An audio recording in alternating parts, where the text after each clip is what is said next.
We are live, we are live, we are live. Okay, so now that we are live, let me wait for Facebook to connect because Facebook usually will have a delay of connection.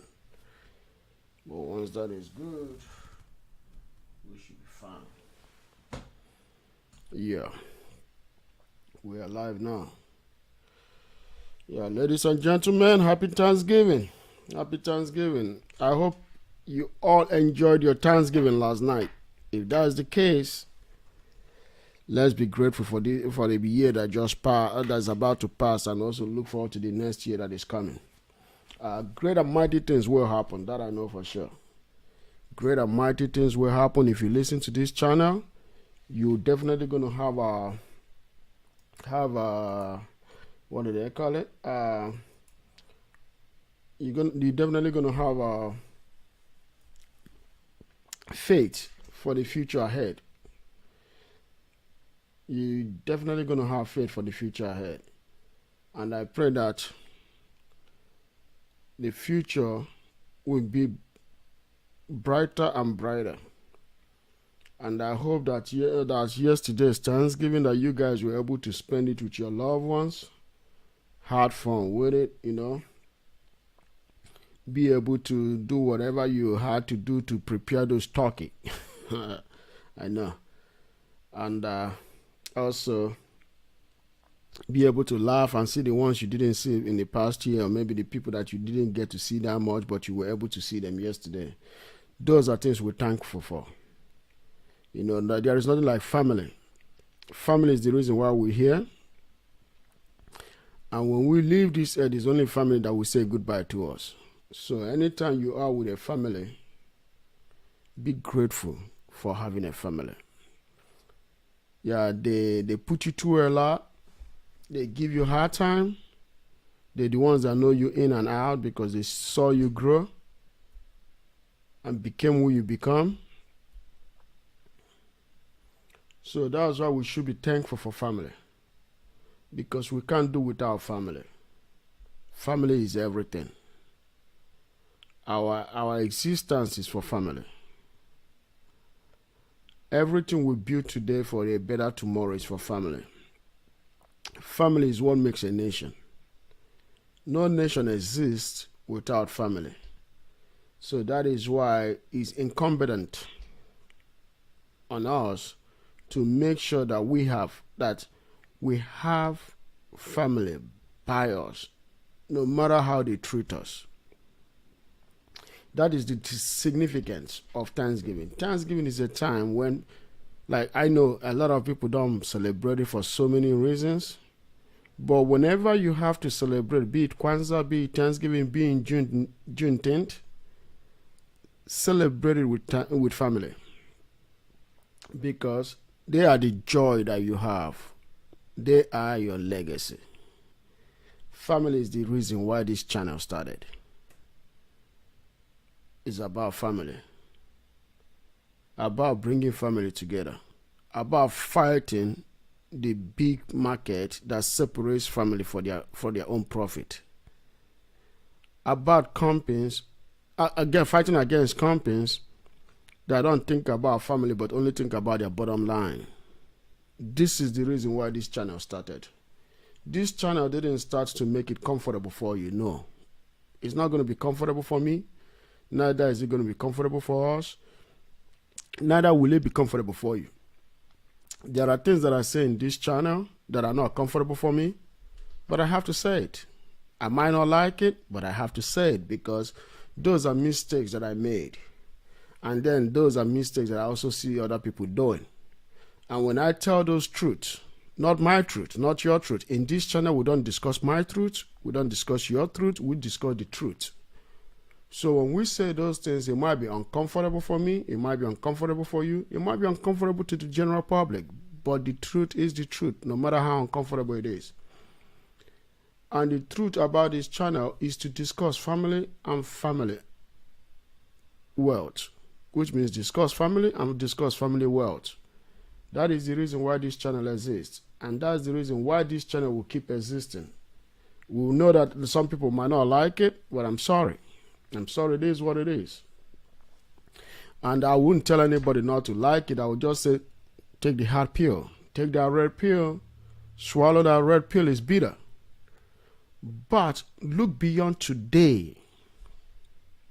Look beyond you. Look into your legacy. Look into the future. Look into the person or the people that carry your name beyond today. The people that will carry your name when you're gone. The people that will make your name relevant. The people that will tell stories about your history. Those are people that matter. And they matter each generation that comes. When their generation comes, it's not about them. It's about the next generation. When the next generation comes, it's not about that. It's the next generation before that. So we don't do it for us, no matter the generation.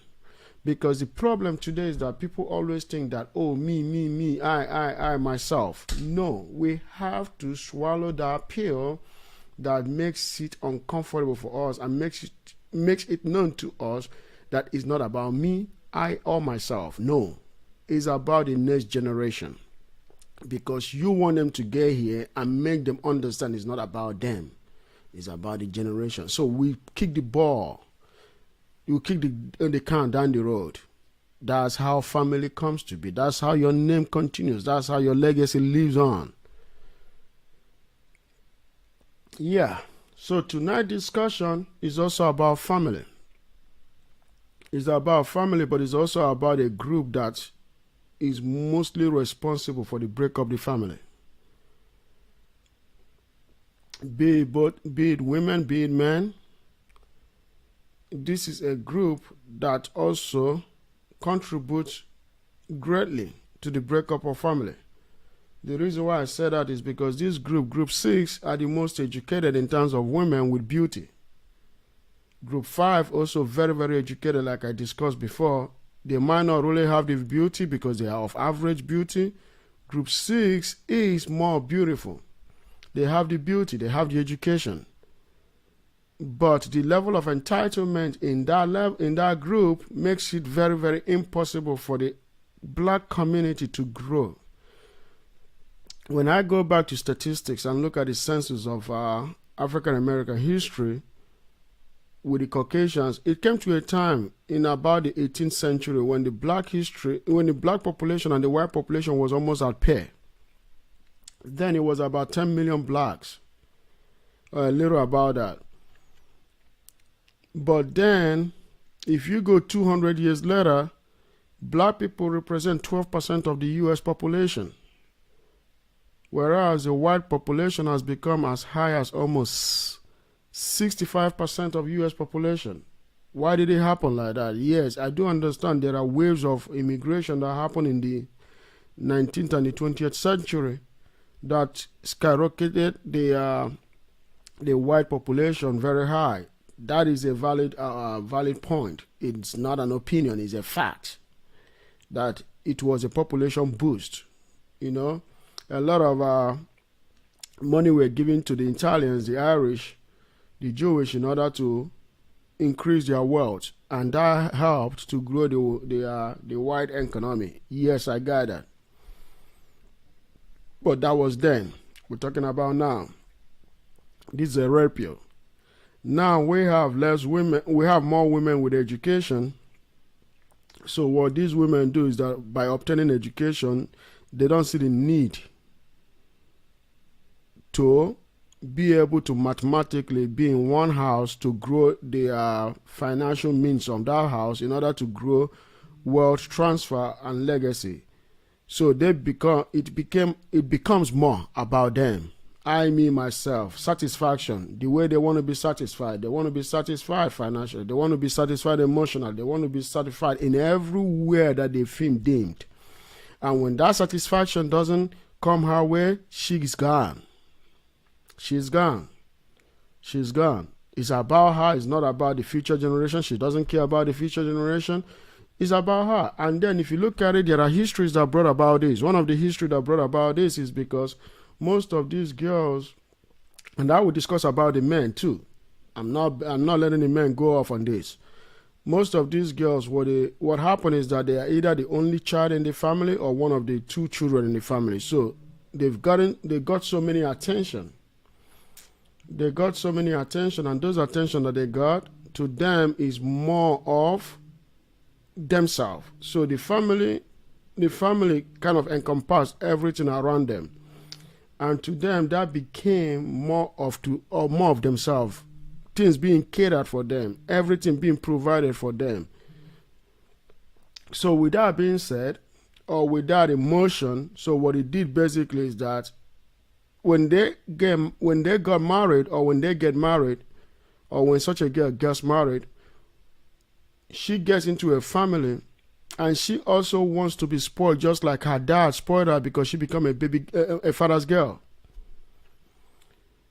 But she doesn't understand that, or maybe she wasn't prepared, that when you get into a marriage, it's no longer about you. It's about the legacy of the man. The man has to go to work. The man must work. He must put a lot of hours to work. It's not about him. It's about the family. It's about the legacy. And she has to contribute as much she can, either financially, or she has to, if she's a stay-at-home mom, she has to do every single job in that house until those kids come to a right age to start assisting her. She has to do it. It's about the family. But today they don't want to face the pressure. They spend most of the time obtaining education. So when they go to school, they spend almost 8 hours in school obtaining education. When they come home, food is made for them. No matter how old she is, food is prepared. So she never gets into the kitchen to understand how food is made. She never in her life step into the kitchen to see how food is made. The best she can do is to cook fast food or order fast food. So we are raising a very, very dangerous generation. Generation that doesn't understand the duty of family. So I've had discussion with some people concerning this, and some of them will be like, it's mostly girls, they'll be like, but I gotta be happy when I get into the family. I gotta be happy when I'm married. I say, no. Yes, you will be happy. There will be a time for that, but no, it's not about your happiness. Marriage is about you being responsible, being able to raise the new generation that will continue your legacy, but that comes with you being able to train them. But you have to get that training from your parents.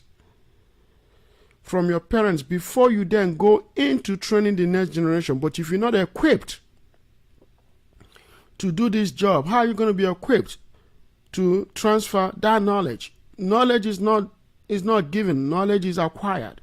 So one of the things I do discuss with them is this: when you have a daughter, you have to teach your daughter from the age of 5 how to cook. By the age of 10, she's supposed to start cooking. By the age of 16, she should understand that she should be able to serve people around her, because she only has 4 to 6 years now to start being courted for marriage. That's how history has always made it.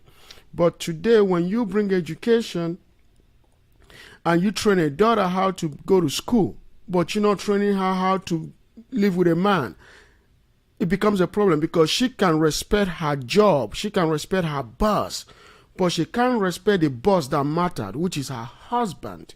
She won't respect her boss, which matters most than the boss that gives her paycheck.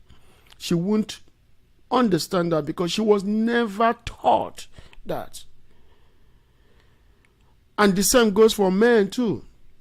There are men, although these men are not in level 6, so level 6 doesn't apply to men. But I'm just going to give a repute to men to understand how damaged most of us are, both men or women.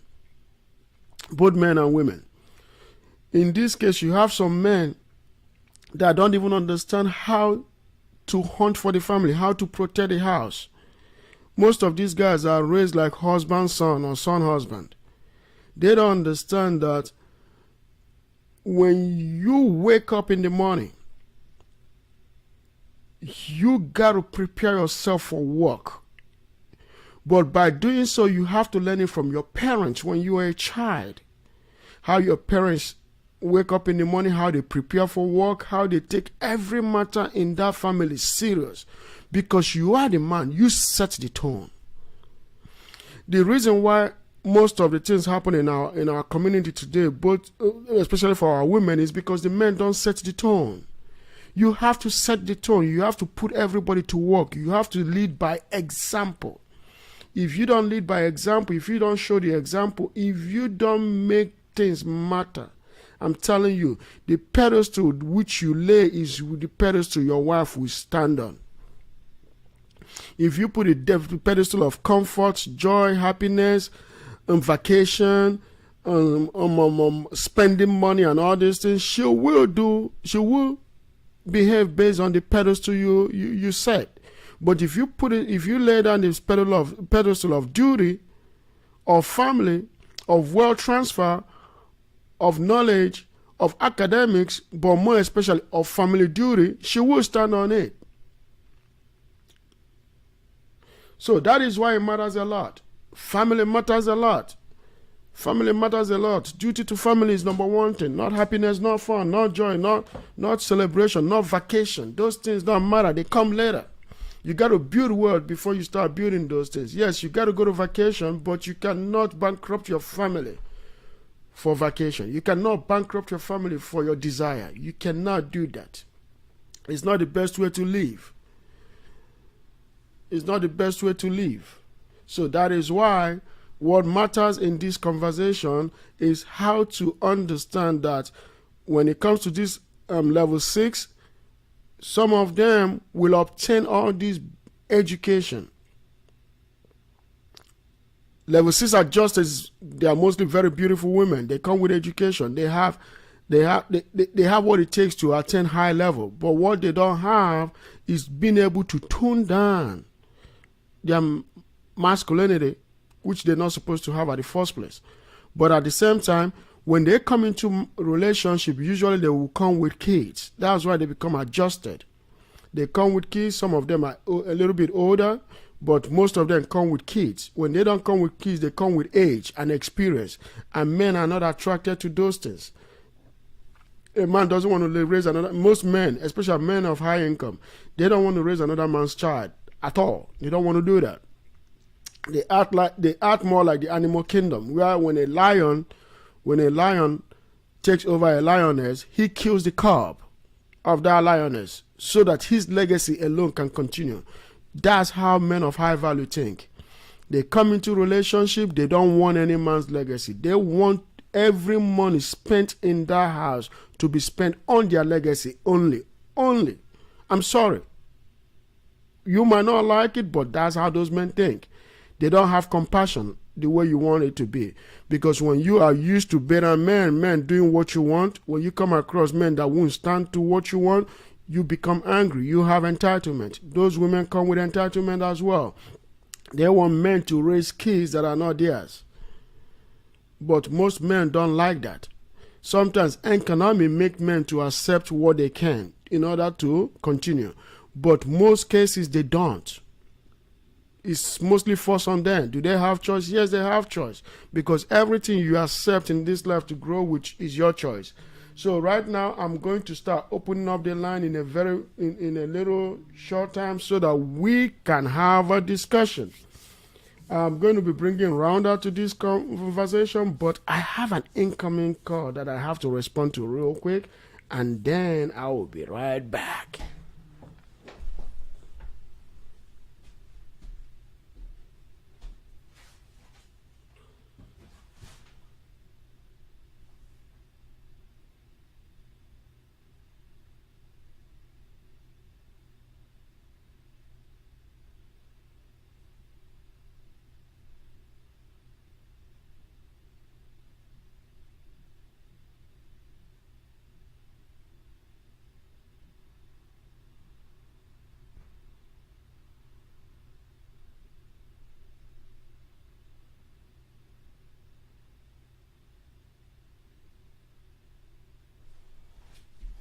Yeah, Rhonda, what do you think?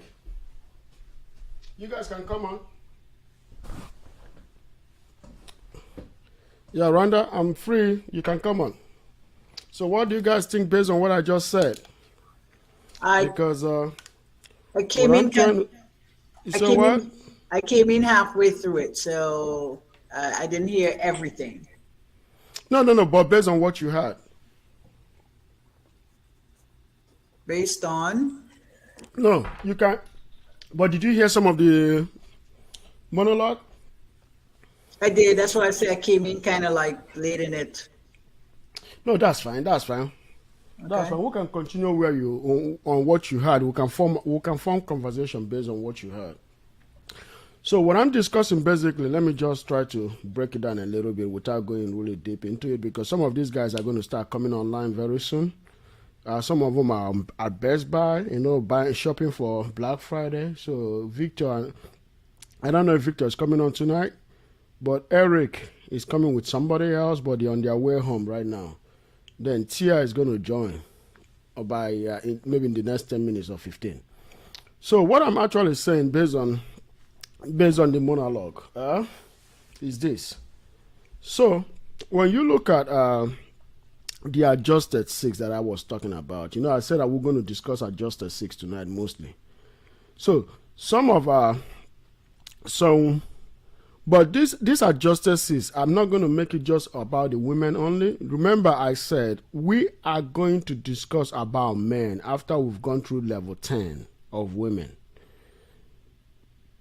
Level 10 is not going to be that much because those people are set in their ways. They are very beautiful women, so they are set in their ways. It's not mostly relevant to the discussions that we're going to be having, but we're going to be discussing level 10 almost every night. But after the intro to level 10, we will start discussing about men, issues about men from there. And then after that, we'll start mixing everything up, as the discussions go. But based on what I was talking about today, so the level 6 adjusted, what it actually means basically is this. So you have these beautiful women that are very beautiful. They are not just level 6, they are level 8. But what happened in that is that in that level 8, right, some of these women started they were raised in a family. Their family, especially their dads, protected them a lot against men, told them things about men, but also install a lot of education in them. From childhood is about education, about them going and getting it. So some of them put off marriage. Most of them didn't get pregnant at all. They didn't get pregnant in younger age. A lot of people in that level 8 don't come with pregnancy. But what happened is that they went to college. They are competitors. They compete in everything. If you know about this girl that is called Didi in the morning, people like her. She's a very big morning show host in Dallas. Yeah. You see, girls like her, they didn't get married. They didn't get married early, but they went for those. They are very, very competitive, and they compete in everything. They are big time competitors. They compete in everything that they do. They go in it. They are very dedicated in their career. But the problem is that due to their dedication in career, they become more masculine. So their masculinity don't really get tuned down because they come across men, and sometimes men approach them sexually because of their beauty. So they come with beauty and brain. But what happened is this: at the age of 30, they hit the wall, because people usually hit the wall at the age of 27. So by the 30, that's when they realize, woo, I've hit the wall really hard. Now they want to settle down. They want to get married. But the thing is this: the men that pursue them don't want to marry them because they've come with so much experience and they compete in everything that they do. So they find it very difficult to be able to hold on a man. And because their level of stubbornness, they double down in what they do. They don't want to let go easily because they've been ensnared in that kind of attitude since they were little kids. So that's why they become adjusted from 8, because they don't have, they've aged a little bit. But then you also have that group that come with kids. It's not really big number compared to the ones that come with knowledge and age. But these ones that come with kids, they come with other people's kids. But due to their beauty, they will not settle for men that earn certain amount of money. They want men that earn more. Men that earn $100 and something thousand or more, regardless of the city, because they have lifestyle to maintain. They come from rich guys that are in NBA, NFL, whatever game it is, whatever sports branch it is, and guys that are in companies like executive level. Those guys are the ones that either got them pregnant or married them before. So they usually have been married before. So what they do basically is that they come with kids from a previous marriage. That's why they are level 6 adjusted as well. They're not coming with purity. Purity is not, when I say purity, is not totally about being a virgin, but mostly purity in age, which means they have less body counts. They may have dealt with maybe 1, 2, or 3 men, because 3 men is usually what men that will want them will tolerate. Men in this level want to surprise them. They want to buy them things. They want to show them things. You know, men have ego. But if you're dealing with a 30-something-year-old woman, she's seen a lot. You see the difference? She's seen a lot. So she doesn't, you can surprise her. So that's what I'm trying to say about level 6. That's the intro about level 6. Okay, go ahead if you want to form conversation out of it. Hi, Alex. This is Allison. Yeah, Allison, how you doing? I'm well, and you? Good. In terms of the level 6 and what you were speaking of, the educated women, Go ahead, I'm hearing you. I think I agree to a great deal. That's part of the debutante society, would you not say? That's right. Okay. So I can see how the level 6 and how society has placed us in roles. Now, how is it that we are going to help families to understand their roles and start building wealth? Well, number one, when it comes to building wealth, it usually will apply to the man. You see what I'm saying, right? I wouldn't encourage a father to teach his daughter how to build a wealth right away. He has to transfer that energy on the son. But I'm not saying that he should never teach his daughter how to build wealth. But women are mostly very good at sustaining wealth.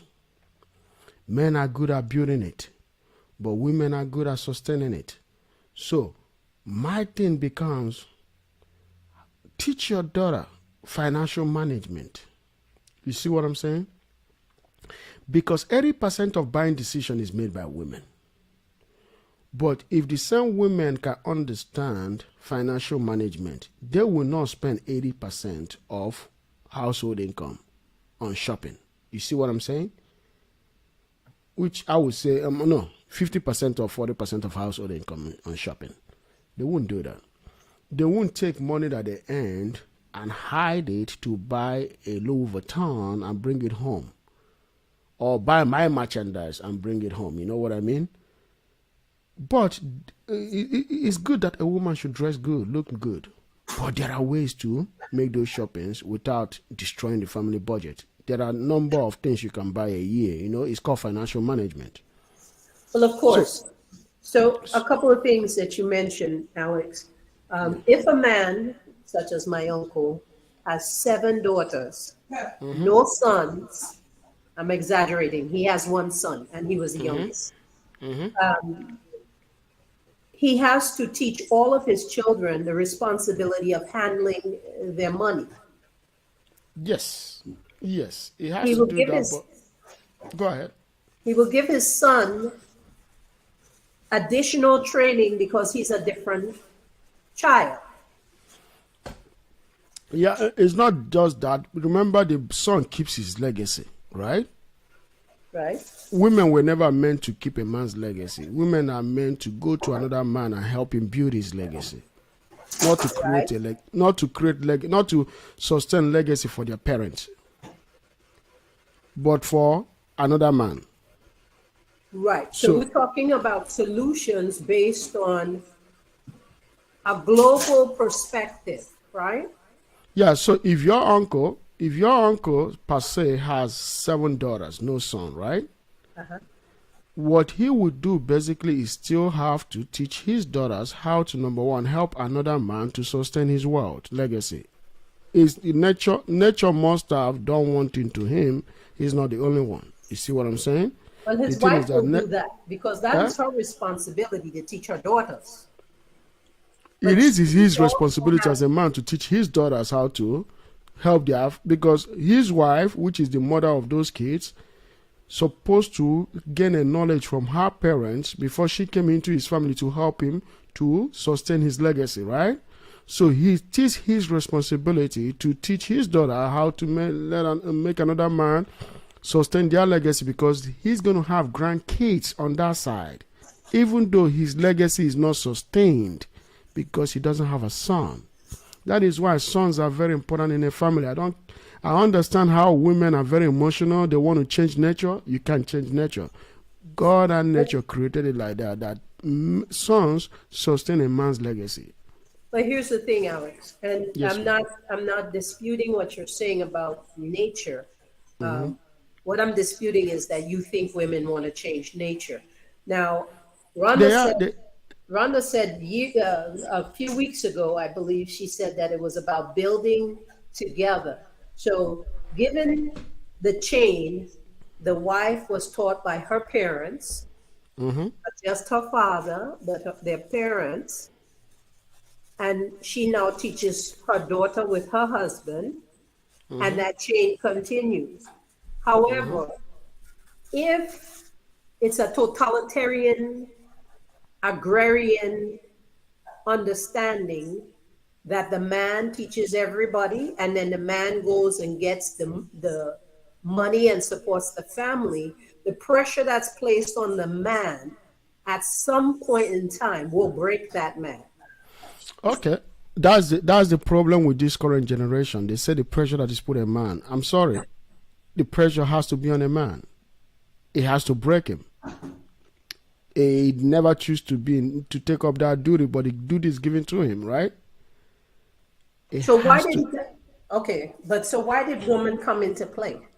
The woman come into play because she has also her home pressure. Her home pressure is to raise the kids and sustain the man, and to help the man to relieve his pressure. Help relieve pressure. Help to relieve the man's pressure. That's why a man comes home and doesn't go into the kitchen to cook, because the food is supposed to be ready before he gets home, right? Of course. Or they gonna order a 5-star meal because they're both working. But guess what? Nature never. That is why most women, I will tell you, 65% of women today in America work. Up to 70% of women in America work. Of that 70%, almost 85% of them don't want to ever work at all. They want to be a stay-at-home mom. You see what I'm saying? But because only 1% of men are millionaires in this country. Okay, Alex, I agree with you to a point, because what if with this generation, with the education that is given to both male and female, right? A female receives the education as well as a male. So let's say the female received the education of finance, and she is the one in the house that holds the better knowledge of finance. That's right. Why can't she? You're saying that a woman is basically from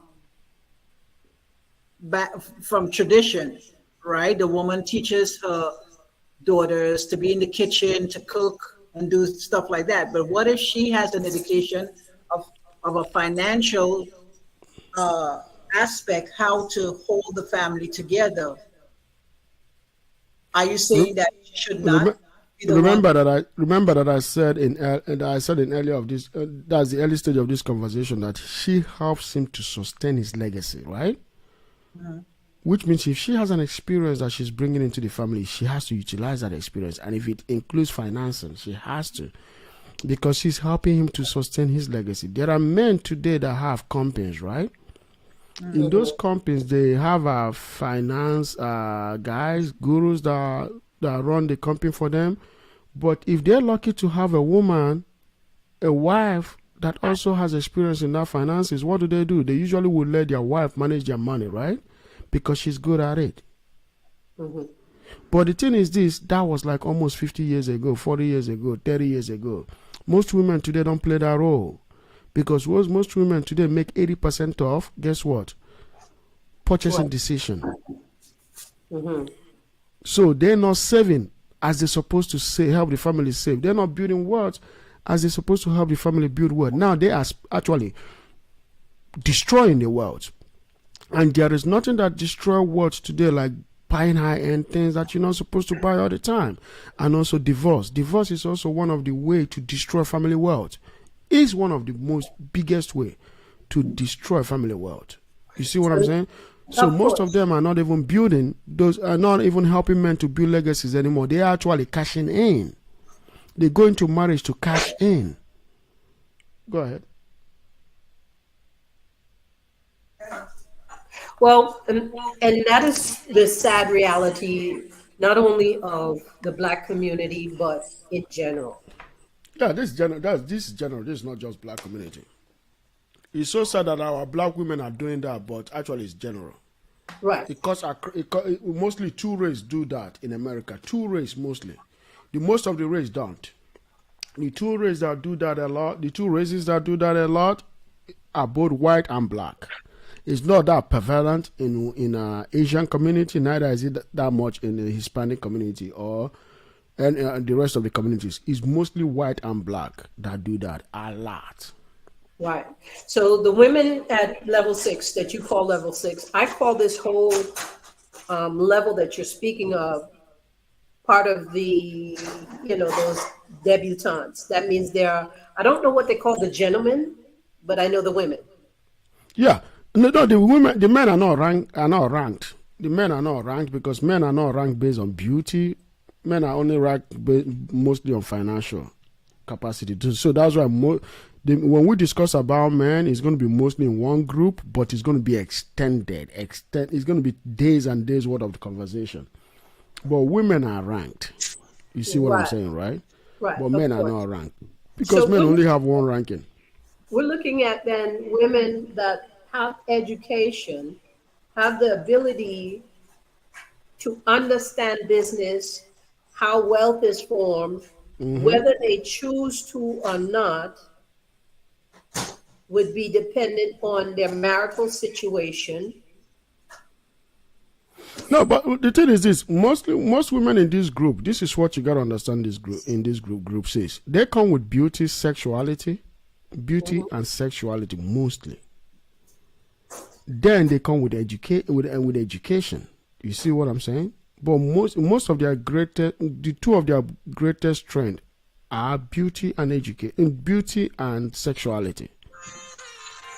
You see, then followed by education. So that's why this group is very broad. And then lastly, they come with another man's legacy. So women in this. If we're looking at the group in general, I understand the beauty, I understand the sexuality, and I even understand if you put it on a lower priority, their education. At either rate, these women know who they are, they know what they're capable of. Yep. And in terms of building a family and the wealth of the family, at some point the man has to recognize and appreciate the weaker parts of her character. But the thing is this: the world don't owe you understanding. You see the problem? The world doesn't owe you understanding. This is something that the woman is supposed to have had in her wallet before she come into the marriage. It's the responsibility of her father. So this is the problem in our generation, especially the fathers.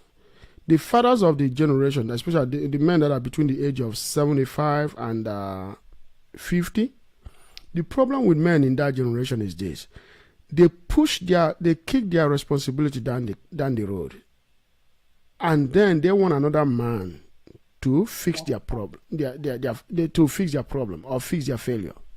So Men Alex, in this, let me stop you there, okay, because this is where I disagree. okay, You are saying that the world did not owe the woman this. no, the world doesn't. Okay. If the world does not owe the woman, and the woman is not asking the world to appreciate her, she's demanding that you do, or the alternative is to use what is on the highest level to her advantage. Would that not be What is in her advantage? huh? When you say her advantage, what do you mean by her own advantage?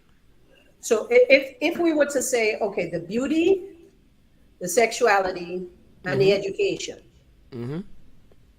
and she presents herself to the world with the confidence, knowing who she is, but yet there's a sector in the world that does not want to give her her due. In other words, no matter how much education I come with, no matter how sexy I am, no matter da da da. Yeah, that is why I said they come with their sexuality, because they use their sexuality to get what they want. But for how long can they do that? You see the problem, right? Now we're talking about the wall, because no, I'm talking about that now. Here, that's where the war comes. You're right. Now we're talking about the war. That's why they become adjusted, because they got away with the sexuality for a long time. So when they hit that war, they become adjusted. You see what I'm saying? Because not that many men will fall for that anymore. She must have gotten a job through her sexuality. She must, with the brain. They do come with brain, but not mostly with the brain. So when she hit that wall, she can't get those jobs that she wants. But guess what she has also? She has knowledge, right? Because knowledge is acquired. You may get a job with sexuality, but you can still learn on the job and acquire knowledge, right? That makes you an expert tomorrow. Am I correct? Well, that would be the might of the Me Too movement, and that's correct. There are women that causes other women to have to be subjected to the nonsense that you're speaking of, because that's right. They may not be a level 6. Yeah. But that is why it comes with the territory. That's why I said the world doesn't owe you understanding, because sometimes people use what they have to get what they want, right? When you can get away with that anymore, the world doesn't owe you understanding. So there are things that every one of us, both men and women, I tell them the same thing. Men, women, the world don't owe you understanding. I went through the same thing. I had this hard pill. It got to a time I found out the hard way that the world doesn't owe me understanding. You see what I'm saying? The world doesn't owe us understanding at all. Right, nature, when it kicks in. Help me to understand that the world does not owe me or you understanding. What exactly are you saying?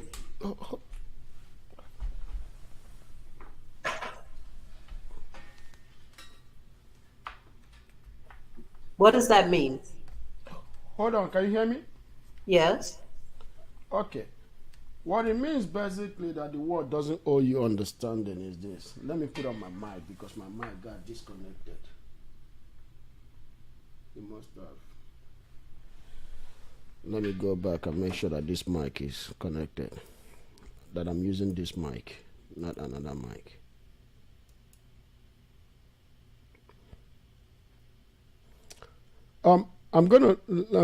Let me know which mic is sounding better.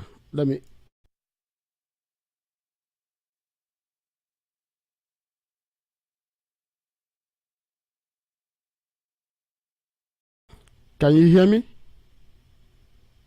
Yes, Okay, so this mic is better. sounding the same to me.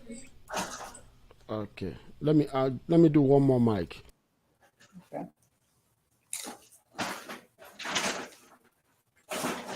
Okay. Okay, this mic is better.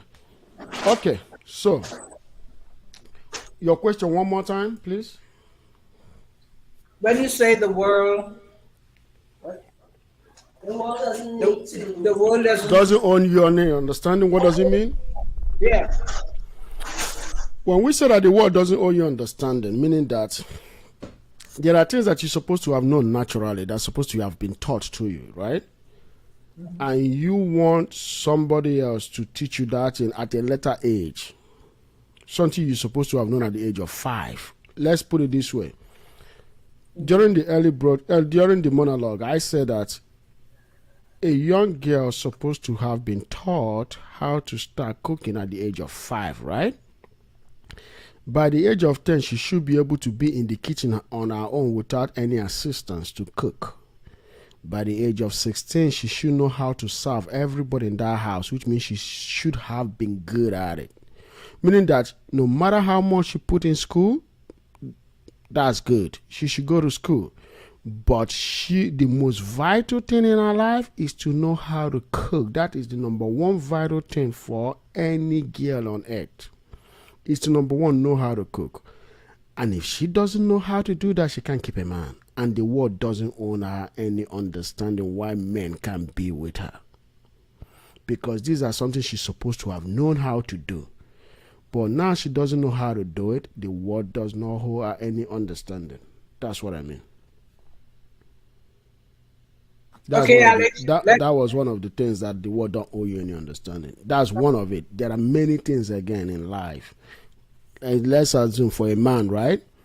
If you are a man and you don't understand how to protect and provide for your family, you don't understand how to go to work and work 60 hours a week, you don't know how to how to make sure that the bills are paid on time and everything is done in the family, and it becomes a problem in your family and your wife leaves you because of that, the world doesn't owe you any understanding.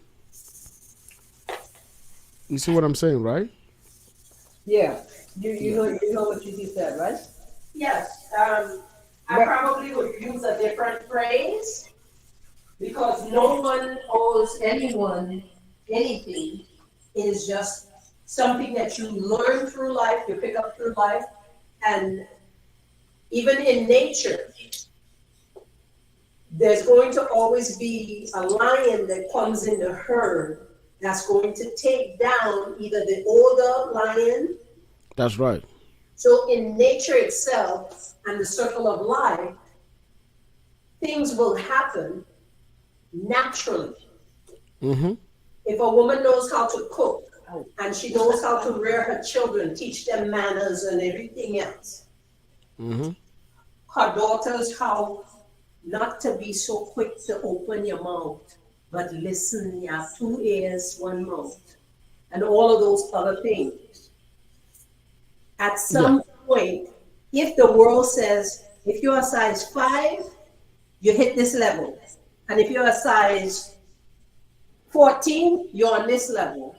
Then what the world has shown them is that beauty in the eyes of that beholder doesn't fit the nature in which God gave them for whoever, right? Mm-hmm. Now, back in ancient days, when the world said voluptuous was the sexiest goddess in the world. That's right. But the world now, in its changing form, said, oh no, you got to be a size 2 with a straight nose. And Michelangelo and all the rest of them started showing that beauty as goddesses. Go ahead, I'm hearing you. So to me, where is the resolution to build up our family, both male and female, to understand that self-worth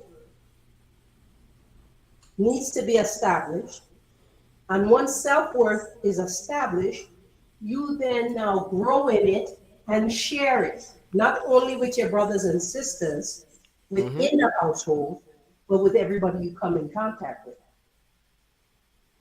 Okay. You know, one thing about life is this, right?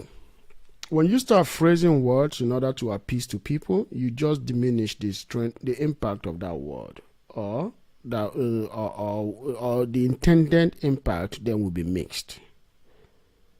Will be missed. You don't want to adjust words all the time, or rephrase words, or phrase words in different manner in order to suit somebody, or maybe your objective will be totally diminished. You see what I'm saying? So you don't telling people that the word doesn't owe you anything helps to raise the seriousness of what you're talking about. You see what I'm saying? So diluting words or rephrasing words is very dangerous to our society. I tell folks that all the time. It's very dangerous. It's not something you want to do. Well, Alex, I see it this way. I see it this way. Okay. Either you will tell the truth in love, or you will be cruel and tell the truth. And I choose Some to be people cruel most choose of the time. Huh? I choose to be cruel most of the time. And that's what I was going to say. Some people choose to be cruel, and some choose to use love. Yes. But to say, don't soften it up to appease people, you're insinuating that the persons that chose the lesser offense to be doing something they're not. Yeah, because what it does basically is that it softens the blow. It's like if you're supposed to knock out your opponent and then you reduce the force coming in, you soften the blow and your opponent still live to knock you out. You see what I'm saying? I think Nelson Mandela would beg the difference. Nelson Mandela can beg the difference, but look at where the world is today since Nelson Mandela. We've had more people. The world is going the wrong direction. I'm sorry to say this. The reason why I say this is because I remember growing up in the 80s when things are said cruel. You know, we didn't like it, but it gave more peace. But today you have kids that are raised with soft hand becoming crackheads and drug dealers or drug abusers. You see what I'm saying? I wasn't raised with soft hand. That doesn't mean everybody on earth should be raised with soft hand. You see what I'm saying? Yeah, but let's look at it. Let's look at it, right? If in fact, and I'm not saying you're wrong or you're right, but let's look at it. If in fact, back in the day, the world was raised with a firm iron hand, and the pressure of the firm iron hand caused the dysfunction to manifest in drug abuse, spouse abuse, abuse. What we got was what we gave them to work with. They didn't get the love so that they were able to be released to be free. And so I kind of see what you're saying. But getting the love, guess what? That's what the problem we have today. You have kids in the mall misbehaving, and you calling time out, and they're destroying somebody else's business. You calling time out. Why would somebody be calling time out when his or her child, especially her child, is destroying somebody else's business? You see what I'm saying? You don't call time out for a situation like that. You whoop that kid's ass. Well, at a certain age, all the butt whooping in the world, or as you say, all the ass whooping in the world, it's not going to make a difference because that person has become hardened. The person has what? Become hard. No, I wish I was hardened when my mom was whooping my ass in front of people. I wish I could have been hardened. And guess what she would do? She would have put more pressure on me. And that would break me right away. No.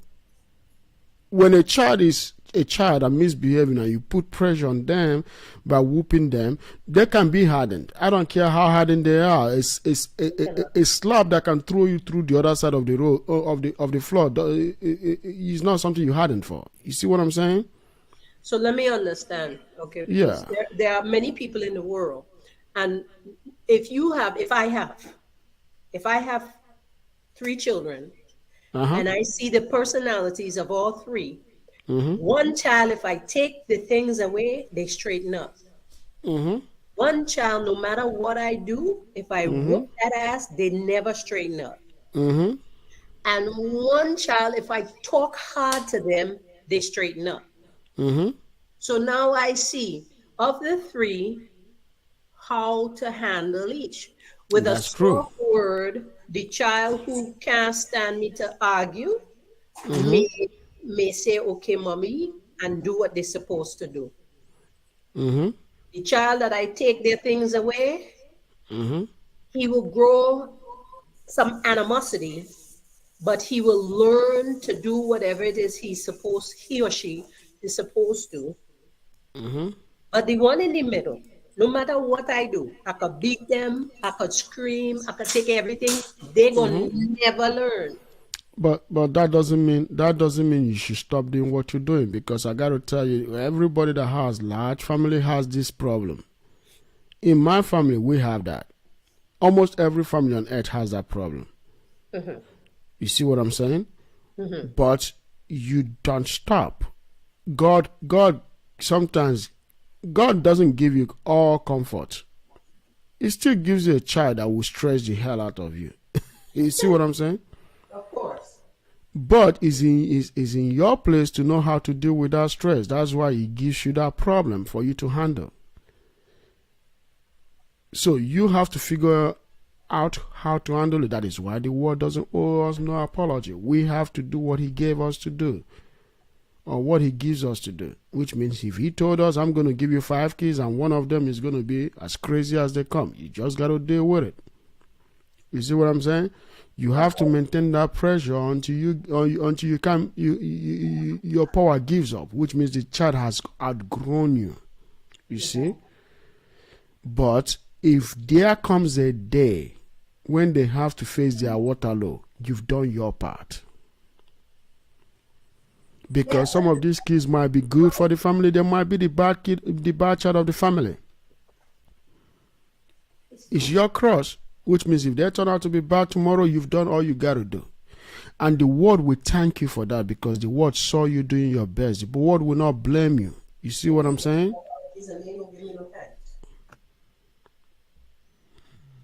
Yeah, go ahead. No. Okay, so my question is, let me understand Okay. what you guys are talking about. I understand the part, what you said, the role of the father going out working, teaching his sons to earn money or to build wealth. Mm-hmm. Are you saying that this is supposed to be how it is now in this generation? You see, the problem is this. Left to men, the world has never changed in the last 10, 20,000 years. You see what I'm saying? Left to men, the world hasn't changed in 20,000 years. The way men operate 20,000 years ago is still the way they still go about life today. But women have changed over time. Yeah. You see what I'm saying? Women change over time. They change based on how they feel. They change based on time. They change based on this or that. No, men don't. The responsibility of catering for a family has not changed as long as men are concerned. Most men today are weakened and are petty in their life because they are enabled, especially by their mother. You see what I'm saying? Because in my family, is a testimony in my family too. You see? Whenever a mom enables a son, there becomes a problem.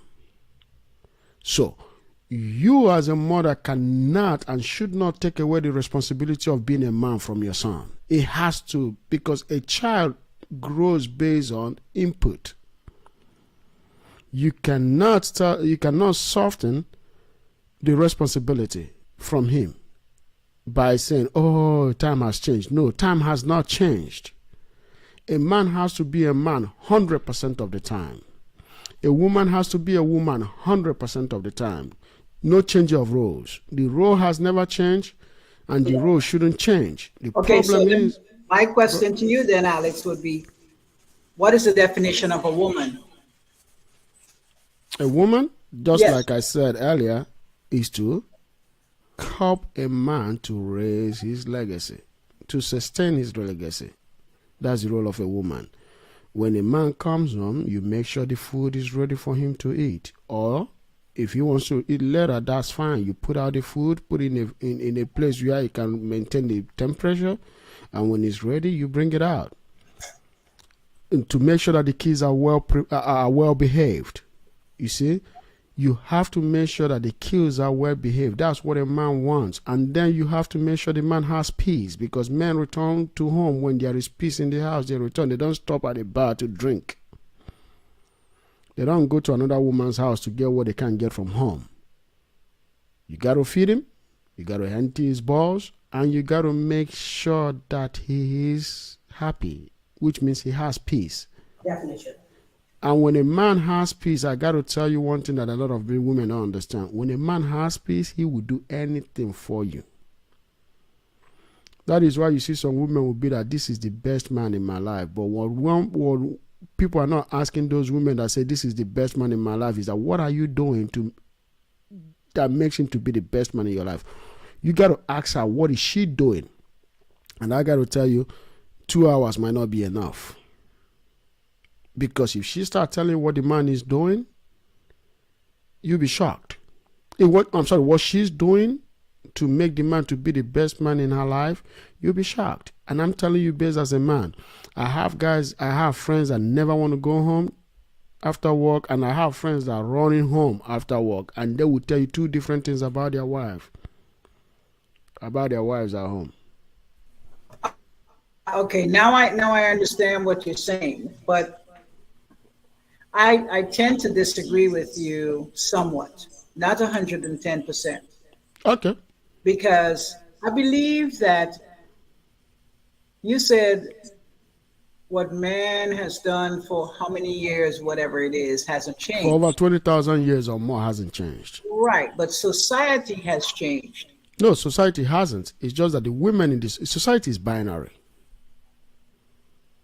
You see what I'm saying? I disagree. Society has changed. Society is constantly changing. What has changed in society? A lot has changed. My son. Are you talking about civilization has improved? Is that what you're saying? Well, yes. But, okay, so. Men built civilization. Men Okay. built civilization to make life easy for them. They didn't build civilization for civilization to change them. They built it so for their own comfort. You see what I'm saying? So that I can go from United States to Nigeria, not being in the ocean, on a boat for 1 month. Rather, to fly to Nigeria within hours. You see what I'm saying? To accomplish the same thing. Which is, go Why ahead. society has changed? Because back in the day, we look at the economy that they lived in. The economy my parents lived in back in the day is not the same economy that we live in now in the 21st century. Okay. That doesn't change society. That improves life. It improves life and make life ease. Okay, so what I'm saying is why I go in there is the money that back in the day my parents made, or my dad made, while my mom stayed home and raised the kids, was enough to sustain a family. I'm glad you brought that up, because I'm about to tell you something why it is like that in today's society. Go ahead. So, but in today's society, because of the economy of stuff, and the economy has changed to more of a expensive living, a man going out to work, right, trying to provide the best for his family. Yes. I'm not even saying mediocre. I'm talking about he wants to provide the best.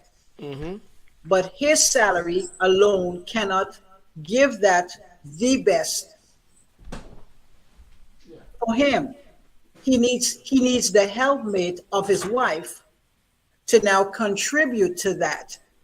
So she now, while I believe in this society, two people working, the man and the woman, putting their finances together to build a better future for them for retirement purposes. Because if one person is working, if the man is working, when retirement comes, there's only one retirement, correct? It's not really correct, but go on. So I think I'm looking at today's society where, let's just say you and I, and we getting it together. You working, you're doing your job, you're making, 100 or six-figure digits. I'm there. I'm making 80,000, 90,000. We building together, and this is what all I talk about to me about couples or two people trying to make it. I think the whole essence of the foundation But of let me put it this way. Let me put it this way to you, right? Actually, that mathematical equation is the mathematical equation that the finance industry use today to destroy us as a family. I got to tell you this, right? In 1965, right, a man is only a man that works most of the time. Do you remember 75% of American women were still working? 65% of American women were still working in 1965. But the difference is that they were working mostly clerical jobs, than office jobs, right? And white collar jobs. They weren't doing it those days. They were doing like tailoring, which is a textile, and clerical. But guess what happened?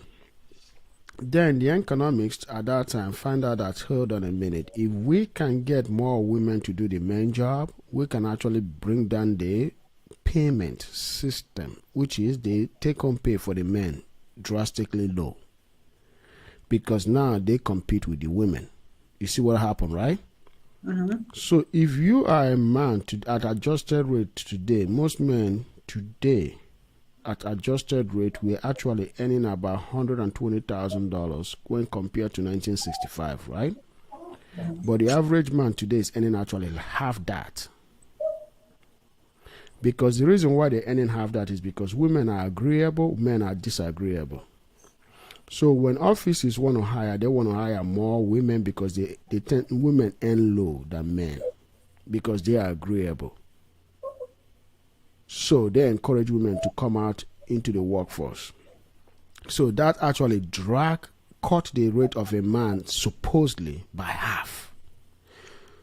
So family is still taking the same 100% paycheck that they took 65% ago, 65 years ago or 70 years ago. They're still taking the same amount of money. But the difference is that two people now are taking 100% of that paycheck instead of one person. Do you see why they beat you in math? And not only that, to even make situation worse, this is why cost of living is also expensive. Cost of living has gone up so high and wages haven't really gone up because the men and the women are competing for the same job. And corporation is laughing at you. They're taking more of your money home while you all work. So instead of the man working for the peanut, the man and the woman are both working for the peanut, right? The same peanut. Which means the same. Let's talk about that. And that's what I'm talking about. So let me break it down real quick so that before you. So what happened is this, right? Because they're both working for the same peanut now. So what happened basically is that the cost of living has gone up. Wages haven't really gone up because of competition on wages. But what actually put a nail on the coffin is that most of the women that are competing with these men for these jobs are actually not staying in marriage. They are abandoning their marriage because they are making money. They can do it all by themselves, right? So when they do it all by themselves, they create two mortgages. They create two mortgages instead of one mortgage. Now they can build wealth. Go ahead. So now talking about the corporation and they and them, right? Here's my philosophy, because I was talking to a gentleman in the store today about inflation, the break-even point and all of that. no matter what happened in 65 that caused the woman to have to go into the workforce, and I believe it was actually war that No, it caused. wasn't war. It wasn't war. It was the welfare system. It started with the welfare system and then the civil rights passage. I beg to Then differ. when the civil rights passage was made, the U.S. corporations saw a loophole and they took advantage of it right away. So I beg to differ. I believe that somewhere in the history of Susie the River Rota, whatever, the white woman with the muscle shirt, that was Yes. back in World War what? World War II or World War One? No, that was during the. You're talking about right after the feminist movement and then the voting right for Actually, that was women voting during the right. same movement, I think. Yeah. So if women had to go to work because of this 2% who wanted to continue to run the country and still produce goods, we were forced into it. I agree. Nature forced us into it. No, not really, because the men came back to resume the work, but then the corporations will not give them most of the work back because they found that the women were doing that job at much more lower rate than the men. But what they did is that they put the women in the production and the men in the supervisory position and engineering. You see what happened, right? So the men will handle the engineering aspect of it, get those done, while the women will then produce whatever the men assign. Because they found out that, hey, why will I be paying John $1 if I can pay Susie 50 cents or 35? You see? You see what I'm saying, right? I do see it. And if there's a few Susies who say, no, I want $1, just like the man is getting, because we know that this No, is Susie, remember the corporation said that women are agreeable, because Susie couldn't get $1 because Susie didn't know how to negotiate. Susie can still negotiate, because to corporations, guess what? Susie is actually a better deal because Susie is taking 50 cents, still taking 50 cents up to today. While John is now taking 65 to 70. However, John is not even getting the $1 he's supposed to get, because now Susie has gone down to, Susie started at 35 cents. John was forced to accept 50 cents. I believe Now, that's the brainwashing that they want us to believe. I think so too. And No, it's not a brainwashing, it's a fact.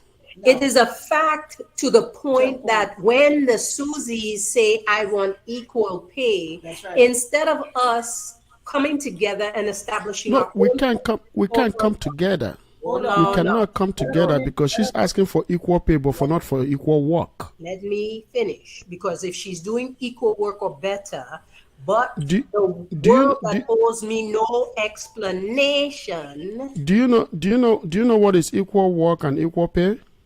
Yes, Because I do. that's what women say. Women say equal work, equal pay, but when you give them definition of equal work and equal pay, then they change the subject. If equal work equals equal pay, you're an accountant, I'm an accountant. The net book of business that you handle is 200,000, and I handle 200,000. And if I take my 200,000 and triple it, and you take your 200,000 and only double it, if the world said because you're a man you're supposed to make more money, the world just said there is no equal. But guess what? But guess what? Tripling and doubling is not as easy as you think.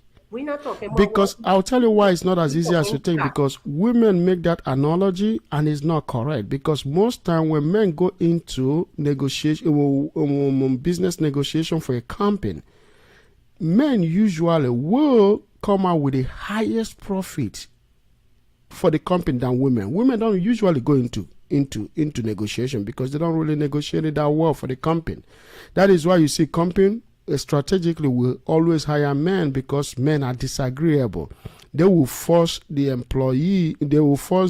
customer to pay out more, to cough out more money, far more than a woman would. So whoever is telling you that a woman is going to triple the profit for the company is actually using unfounded statistics to confuse you. That is not true. So, okay. I do business every day, and I got to tell you that is not true. So did you hear what I said, Alex? If I heard what you said. You gave an example, right? Yeah. So the But the only way example is the deceiving. only way that it could be done, and the only way that it could be proven, is to do it. Correct? But guess what? They've done it many times, and it's the case. Your example is not fact; it's just an example. So But if in corporations fact- can't go by how you feel or your example. They're going to go by true facts, and true facts is that whenever there is a business negotiation, corporations become more profitable when the men go to negotiate the contract than when the women go. So I Alex, want statistics on that. I want you to show me where they're saying that is happening. Now, there's more men maybe in corporate than women. So yeah, I mean, more men negotiating on a daily basis. But I disagree that if a woman goes to negotiate because she's a woman, she gets less than a man who going in to negotiate. I totally disagree with that. Rhonda, I do business. I own companies, and I'm telling you what happens in company. right? So Sometimes for we have example, to. Sometimes we have to put. We have to. Sometimes, do you know that I have a lawyer that I've sent to a business sometimes to go negotiate something for us, and sometimes we have to pull her back and send the other guy in to go do it, and he does it.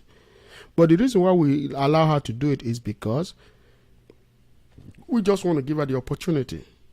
Okay, so hold on. I'm sorry. Understand this.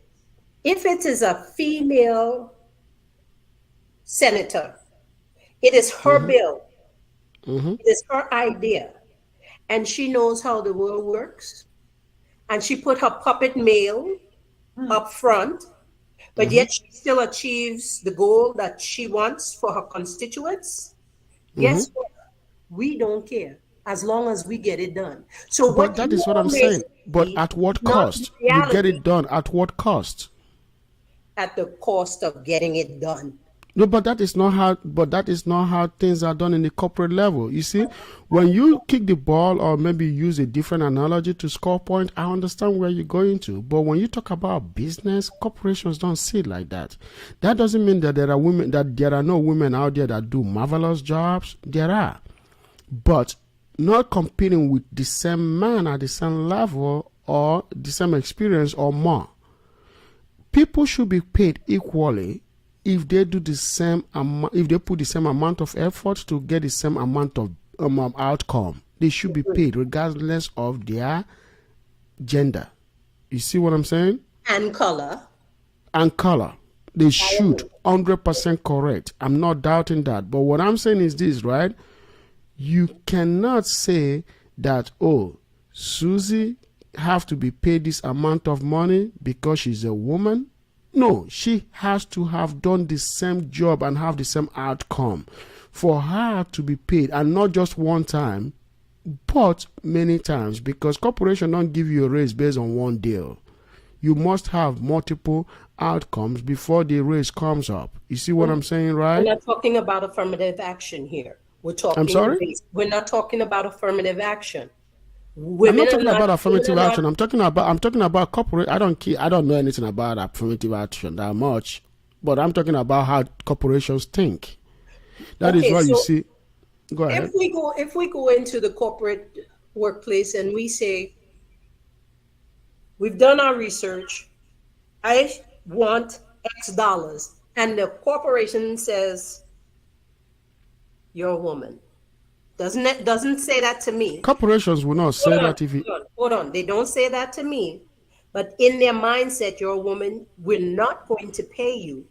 And if enough of us say, if you're not going to pay me, I'm not going to do it, and I go form my own corporation, then our statistics are not even looked at because we refuse to do what they want us to do, which is to take the lesser. I got to tell you something. Right? Whenever I want to win a case that I know that I'm not qualified for as a black man, I use race. Whenever somebody can't win a case or are qualified to get that to get their objective, they use sex. That's why people want to get rid of affirmative action. You see what I'm saying? And I'm not in support of anybody getting rid of affirmative action because he has his own benefit. A lot of benefit come with it. But when it's misused, people get pissed. And when people get pissed, they want to get rid of something that makes them agitated. The reason why I'm saying this is that you cannot go into a corporation and then come out when you something of yours or something that you present is not accepted, then you say because I'm a woman. Sometimes there are other people that have done the same presentation, but they have better art, they have better presentation than yours. Corporations are blind like justice. I'll tell you why. Corporations always think about their bottom line. They don't care about your color, your race, your gender. No. They care about their bottom line, what is going to give them profit. But is that always the case? Not that true. I'm not naive. I'm not living in a different world. Some people will come and say, oh, shoot, if I don't want to give this person this because he's a black man or a black woman, if I already have a white guy that will do close to the same job, you see what I'm saying, right? Then they will prefer to give it to white people to keep the money in the white community. That's one thing we have to know. But you pointing it out as a race sometimes might not be the case. Many times, most of the time, it's not the case. All things being equal, right? All things being equal. If we're looking statistically speaking, where corporations refuses to allow, it's not so much anymore. Like Rhonda says, in this society, in this world system now, it's really not an issue as bad. It is still there, but it's not as bad. Yeah. But if we say we are not going to take it anymore, whether it's the women, the minority, the men, even the consumer says, you know what, I'm a small business. I'm going to take a little piece of that business and I'm going to share the wealth so that my bottom line is enough to bring down the cost so that more people could afford it. And I'm not going to look at maximum profit. We will eventually turn the larger corporations upside down. We even start talking about the taxes and how they should But I pay. don't understand where this conversation is going. What does it have to do with large corporation or tiering business? Then I thought we're talking about Level 6 women. That's where we're going. about women not earning a certain amount of money. But in order not to veer off or veer too far away from what we're talking about. So what we were discussing earlier is this. Level 6 women, right? They come with a lot.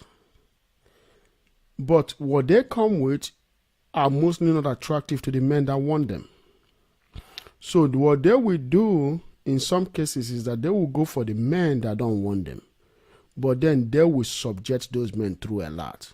Let's say they will go with the men that earn less than them, far less than what they are bringing in, because the men because women are hypergamous. They are very hypergamous, meaning that they want someone that will earn this at their level or more, for them to be able to accord that person respect, or that's how much that person can pay for their submission. So when you ask a woman, a modern woman, not every woman, but the modern ones, when you ask a modern woman how much is your submission, they will tell you the price. And the price is usually equal to what they earn or more. So you see the problem, right? So now it becomes about them. They are not saying, oh, my price is you coming and we building a family, and me playing the role of a wife to make sure that your legacy is sustained. They don't bring that conversation. They tell you the financial price. That is a problem. You see what I'm saying?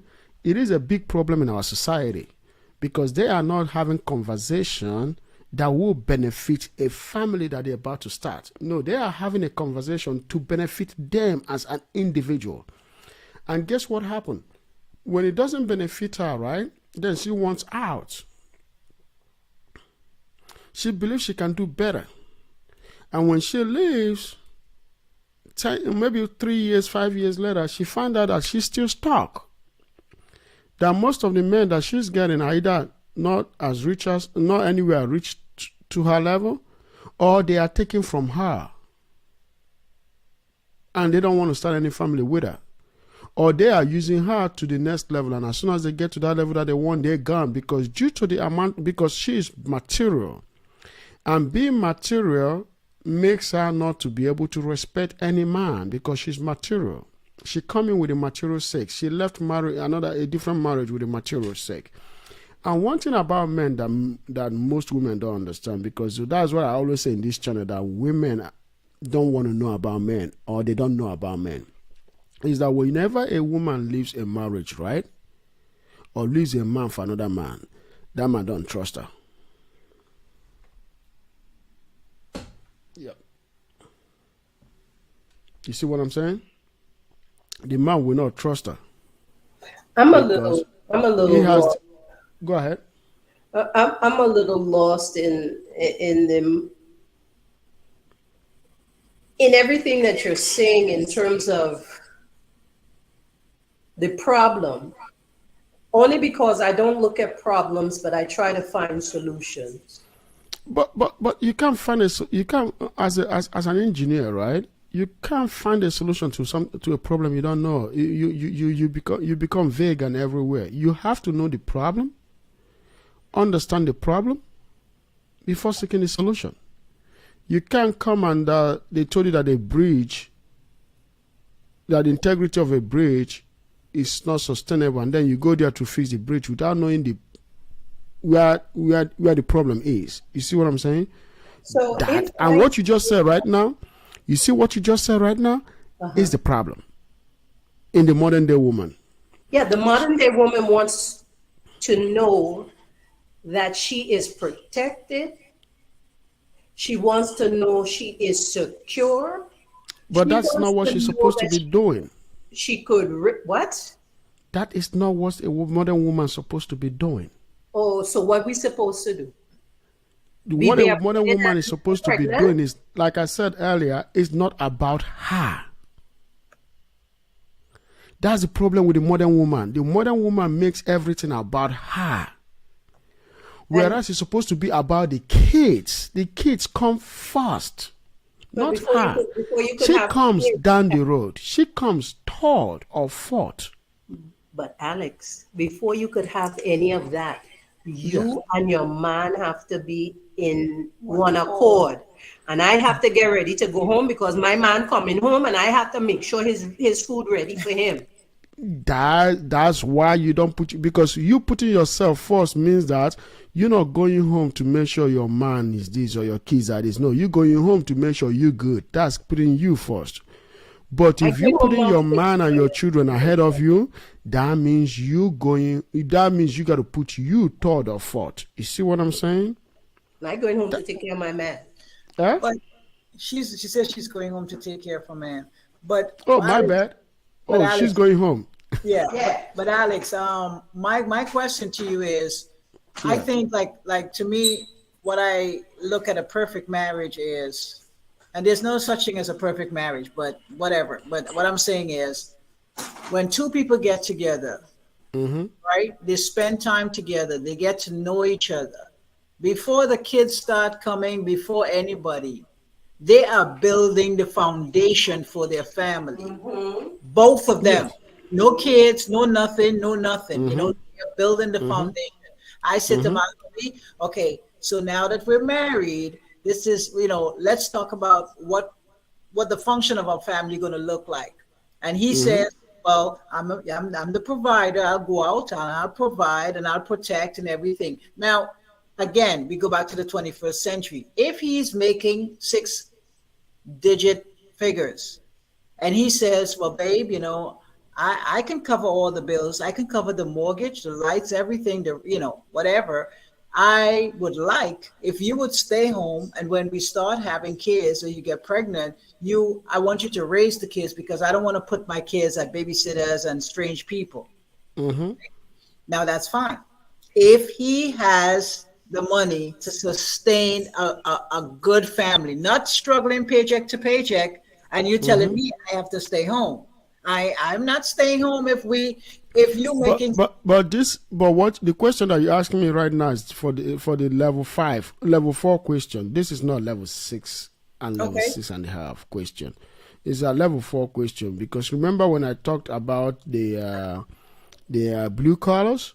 Blue collars some of them make money, but most of them don't earn more than 50,000 a year. They earn the average. You see what I'm saying? That most women in those blue collar are stay-at-home moms too. But what happened is that the women that are level 4, the reason why they are mostly married and they stay in marriage for a long time is because they don't spend the kind of money that level 6 women spend. You see what I'm saying? They usually will cut their coat according to their size. They don't even spend the money that the level 5 women spend. Level 5 women and level 6 women spend a lot of money. Level 3 women spend a lot of money. But level 4 women are mostly the most economical aspect of all this group. They don't really spend money. They usually stay at home moms. They married mostly to blue workers. They're the one that go to what do they call it? TJ Maxx, Walmart, Ross to buy their clothes.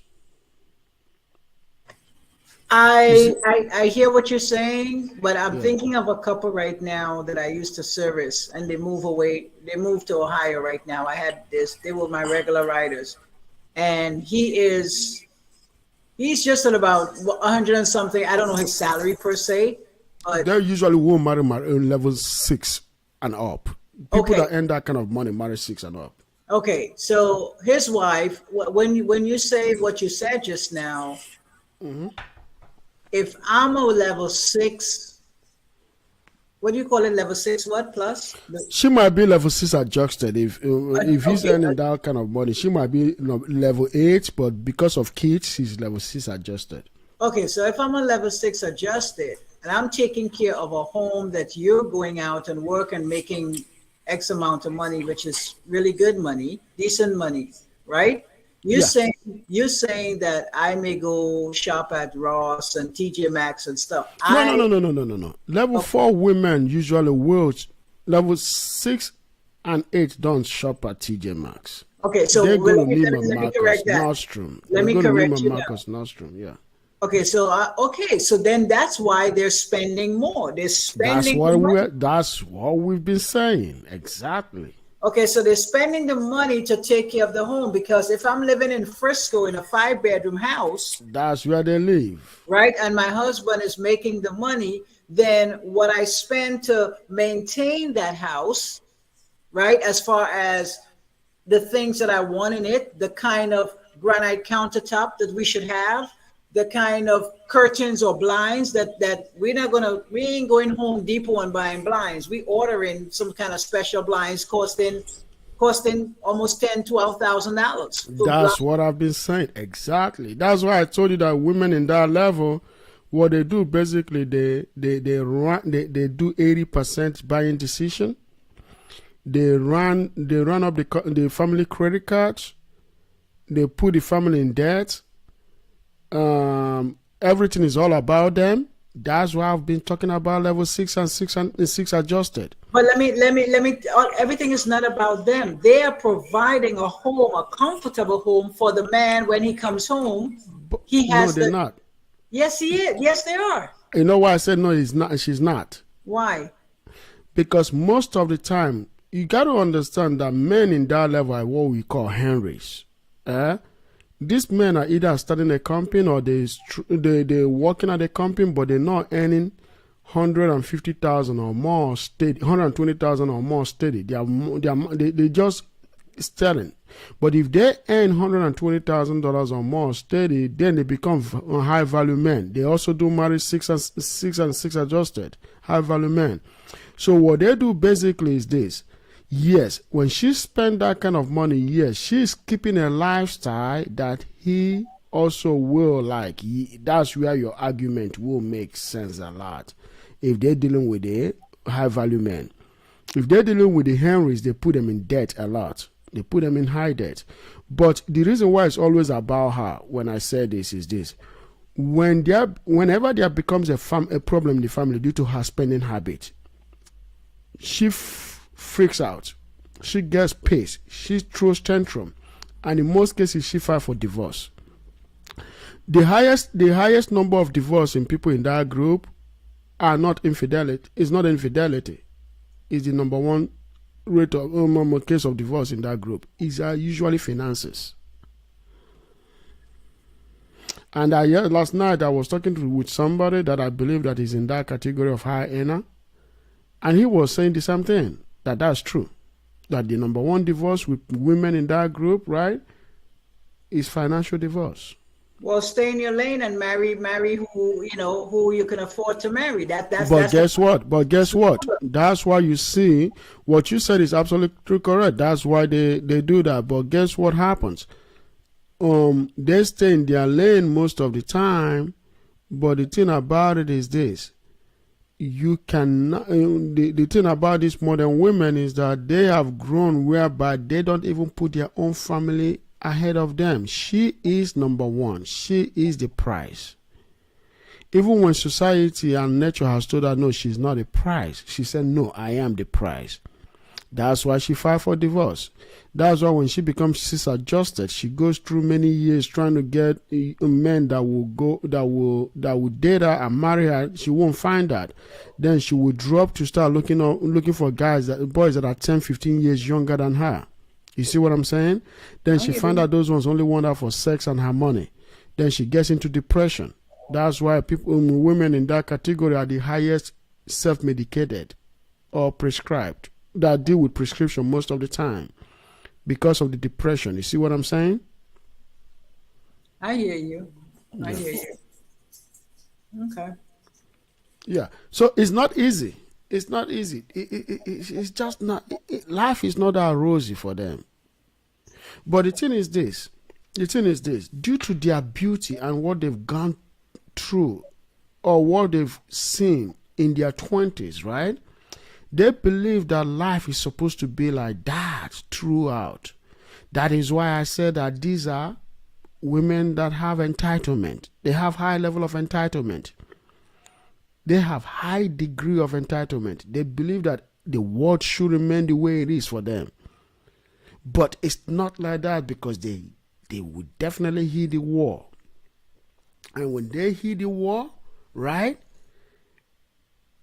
the reality is brutal. The reality is brutal. But it is what it is. So that is why I said they break up the family. They when they have education, right, they believe they can do it all by themselves. They don't think about, if I can take myself out of this and not make myself the prize and make the kids the prize, right?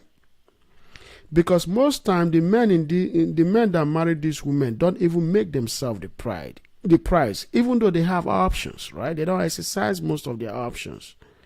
But what they do basically is that they provide. But the provision they're making, she is actually taking most of that provision to satisfy her lifestyle. But in some cases, when they make money, they contribute only 20% of their income, of their net, to the family. The rest of the money, they use it as expense, buying decisions. Then when the marriage is rocking, is heading towards the rock, right? It's about to crack, totally destroyed, right? They believe that the amount of money that they make, they can be able to sustain themselves. But what they're not getting is this: if I cannot make it about myself and help my husband to sustain his legacy, we can actually build multiple income flow or afford multiple real estates. In affording this multiple real estate, we can be able to buy our retirement, which means, like I said the other day, in the next 10 years, inflation adjusted, every 10 years, you need about $1.5 million to retire, on top of all your 401k or your retirement savings. you still need about $1.4 million every 10 years. So the first 10 years, you need about $1.4 million or 1.5. You see what I'm saying? The next 10 years, you need close to $2 million. These are all based on inflation adjusted. So in all, over the next 30 years, over the next 20 years, on average, we need anywhere between 2.5 million to about 3.5 million to retire.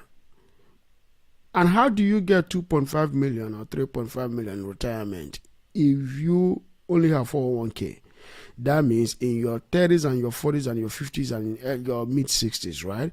You must have had anywhere between 3 to 4 or 5 real estates, because you want to be able to sell 2 to 3 real estate over the next 20 to 30 years of your final life, and be able to leave 1 or 2 real estate as a wealth transfer for your kids. That's how you do wealth transfer, which means retirement and wealth transfer needs at least 5 houses.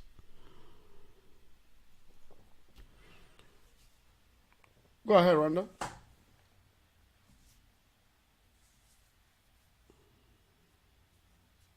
Okay, yeah, I hear what you say. And I tend to agree with you in that aspect, you know? Yes, you do need multiple. You can't just live off of 401k. You can't just retire off of 401k. You know, and Yeah, that's why you see people that retire for 401k, sometimes they go back to work after 3 years. of course, they have to. Yeah. They have to, you know? Yeah. Because But- that retirement thing ain't no joke. Because like my mom told me, prepare for retirement because you have no income coming in. You're not at a job where you're getting paid every 2 weeks, and you just basically have to sustain what you get SSI or whatever it is, and you have to make that work for every month. You know. Yes. You know. Because if you look at it this way, you see the golden generation, the ones that fought in World War II, right? One thing that they did, especially in the white race, is that when they came back home, they used the GI Bill to get education. Then they went into the American, let me get it. Somebody sent it. That's me. Okay. Okay. Yeah, but keep talking. Keep talking. Go ahead. Okay. So you take one payment as a retirement. No, I'm sorry. What they did is that they got the GI Bill.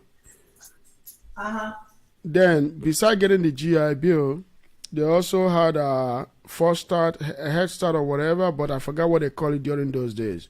So they will actually be able to get their own house. So what they getting this house, they got it on prime. They got those houses in prime real estate location. Some of them got 1 or 2 houses. This is mostly in the white neighborhood. So when they retired, they had the VA retirement, and also they had their 401k by working at companies. So they have multiple retirement benefits that made them to retire very good. But then when you come to the same golden generation, but the ones that went to the Korean War, what they did actually before the Generation X is that they also got GI Bill. They got some of the most of the benefits that the Golden Age got, but the problem is that they didn't really invest their money. They didn't invest their money in real estate like the Golden Generation did. That's the early Golden Generation, because they are the mid-end Golden Generation. So they didn't invest the same amount of money. So they went partying and having fun and boogie. That is why when I first came to this country 20 years ago, I saw a lot of that generation working at Sears and so many companies. They were working because they already retired, but they didn't have enough money in retirement. But the Generation X continue with the same problem. But the thing about Generation X is that they have more. The problem they encounter in Generation X is out of wedlock children. So that generation, especially in the black community, struggled a lot. But the golden age in the black community didn't struggle like this. They had inheritance. They had lands. They had so many things that went for them. But the Generation X, didn't really enjoy the same proceed that the golden generation did. So that became a problem. So the same problem we felt all over the whole country today. Because if you look at the millennia, the end of the Generation X, and then the early millennials and the mid-millennials going into Gen Z, you see the same problem again is coming up. Not being able to hold the women down and not being able to invest their money in real estate in order to build a financial transition. And also be able to build retirement. Because if you see the expense that this current generation, the two generations, the Generation X and the millennial, the expense or the debt that they embark on will cripple them. In the sense that this generation, they travel more. They travel a lot. They spend more. There is so many advertisements. I don't have a problem with people spending. You got to spend. You got to make money. But also buy real estate. Buy things to set aside to be able to retire and maintain the same lifestyle. Because if you live a lifestyle in your 20s and in your 30s and in your 40s and in your 50s for these 40 years of your life, right? If you live a lifestyle, there is no way you're going to drop that lifestyle in your 60s.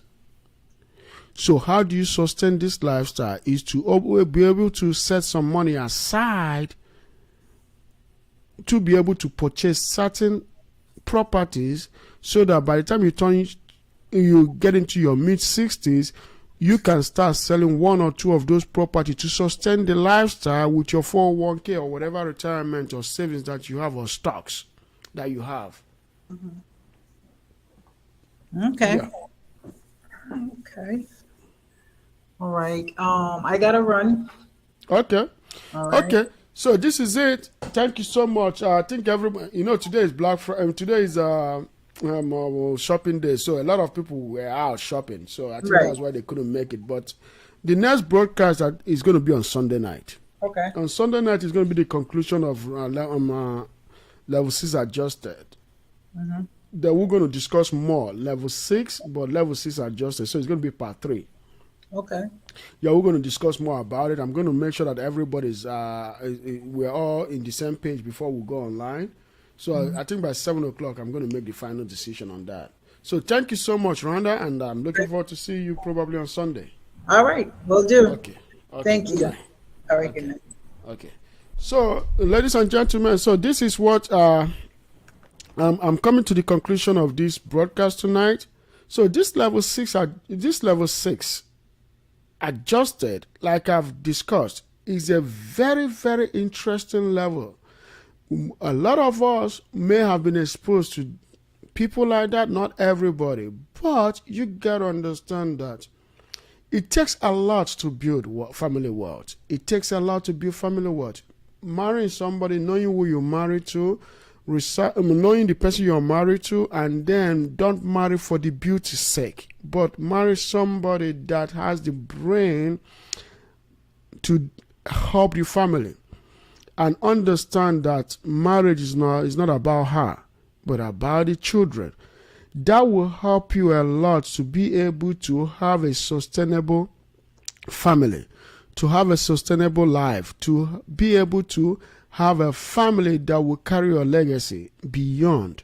Because I got to tell you, it's not that easy.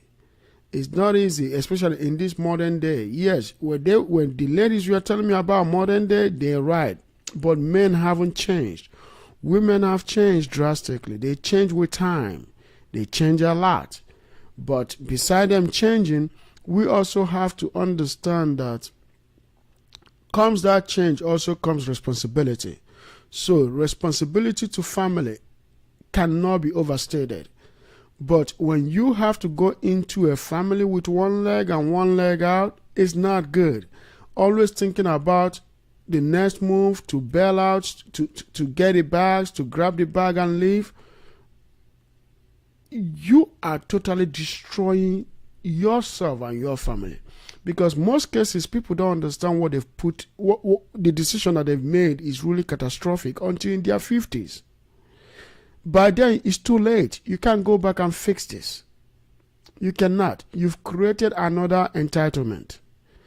You've created another monster, another entitlement, because you expressed your entitlement and the kids picked it up. So, like I said, this broadcast is about bringing back the black family, fixing it. Not just the black family, but also the whole family in America at large. We have to do what we got to do. We have to fix it. We have to create what?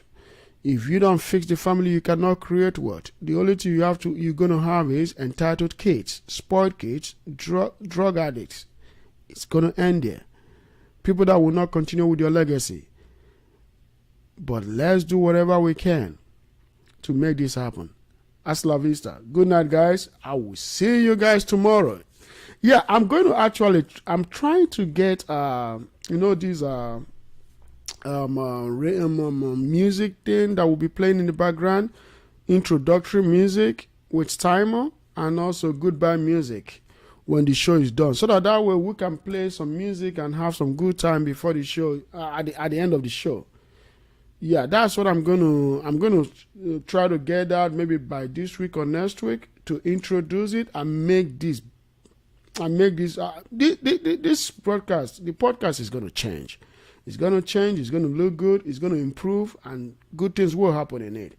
Thank you so much, guys. Thank you for tuning in, and view this video. Get people to like it. Share it, so that it can go viral. Please do that. I appreciate it. Thank you so much, guys, and have a good night. Bye-bye.